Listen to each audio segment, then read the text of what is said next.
কোরআন আমার জন্য, আমাদের নবী সাল্লাল্লাহু আলাইহি ওয়াসাল্লামের হাদিস আমার জন্য।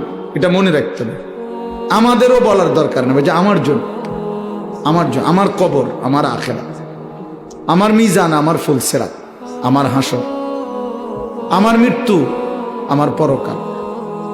এই যে এই অনুভূতিটা এতটুকু যদি আমাদের দিলে ঢুকে, তাইলে আমাদের আখিরাত অনেক সুন্দর হবে, আমাদের জিন্দেগির ধারাটাই বদলে যাবে। আমি যদি এটা বুঝি, আমি যদি এটা বুঝি, কবরও আমার, দুনিয়াও আমার, আখিরাতও আমার। আমার দুনিয়া আমি বাদ দিতে পারবো না, আমার আখিরাত আমি ভুলে যাইতে পারবো না।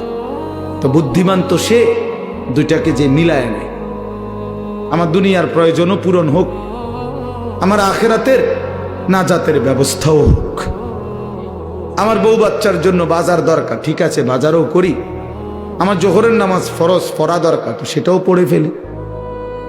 আমার উপার্জন করা দরকার, নয়তো সংসার চলবে কেমনে, তো ঠিক আছে আমি ব্যবসা উপার্জন হালাল পন্থায় চেষ্টা করি, আবার আখিরাতে বাঁচার জন্য হারাম থেকেও বেঁচে থাকি। এটা সম্ভব।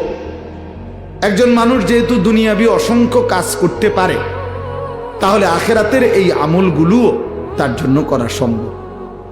সম্ভব।